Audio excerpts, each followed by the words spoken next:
You got to South Carolina at a really interesting time, and I want to hear more about your recruitment and just why you chose South Carolina, because obviously Steve Spurrier there. Carolina was kind of building up to what we saw you guys do in 2010, 2011, and then just beyond that. But just talk about the recruiting process as a whole. Like, when did South Carolina come up for you? Did it come down to a couple other schools, and just why you chose the Gamecocks overall? Well, the game, believe it or not, the Gamecocks was my only SEC offer. I had a couple other offers while I was in JUCO, but I was still committed to UAB, so my recruitment was kind of closed. Right. Um, I had Michigan State, Oklahoma, those guys like that, but I wasn't really trying to go that far out, nor was I. I wanted to play SEC football. That was just point blank period. So funny story. Coach Spurrier came to Georgia Military to see. I don't think you. I don't know if you remember Josh Dickerson, Tony Strada, that whole Yeah, lineup. yeah. Right. No, yep. I know So who he you're talking came about. to Yeah. see those guys, and I was at practice, Mm. and I guess I just caught his eye. And once Coach Williams realized that they were interested, we kind of did something funny. We ran a. He told me in the huddle. He said, "Hey, Coach Spurrier, you're gonna love this. I'm gonna get you to a huddle." I'm like, "All right, bet." We in the huddle. He say, "We're gonna run a left tackle screen pass. So, Rock, I want you to let the end upfield. I want you to fan out, catch the ball, and find the open man in the back of the end zone." And I literally ran this play, threw the touchdown, and Coach Spurrier, when I tell you this the first time I ever seen that man throw his visor without being upset, that sealed the deal. So it kind of got him interested in me. He knew I was a fun guy. And once he figured out that I was a fun guy, man, like I said, the rest was history.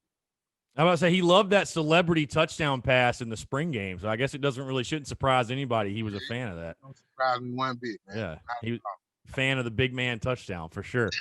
Yeah, you talk a little bit about Spurrier, and I'm curious. Again, I know that relationship probably evolved while you're there because again, you get there in 2009, you redshirt that first year, and then you were a key contributor in 2010 and 11 on those teams that again won the SEC East in 10 and then 11, first team to win 11 games. Just talk about Steve Spurrier, that relationship with him, how that evolved. I mean, again, I've had it's been so interesting having different guys on. Talking to DJ last week, and I've had offensive guys on that have played basically every position under him, and it seems like every guy, the relationship's a little bit different. Like the dynamic's a little bit different. Obviously, if you're a quarterback, it's a lot different than if you're an offensive lineman or if you're a defensive guy. But what was that relationship like between you and Spurrier, and really with Spurrier in the offensive line group?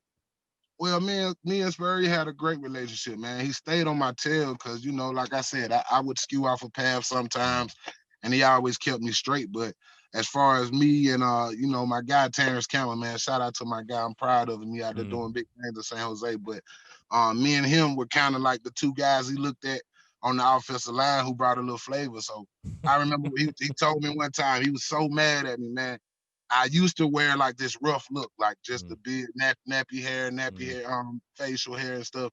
I go get a haircut, and he was really mad. Like, Rokevious, I thought you were one of those scruffy guys. Like, what you doing cleaning up? And I felt like, to me, I felt like I was like his muscle, man. I felt like I was his cool. Like, anytime he wanted to get something done, that's running the football, that's in the locker room. You did the dirty work. You did all the dirty work for him. Exactly. And I love that about him, man. He took me for who I am.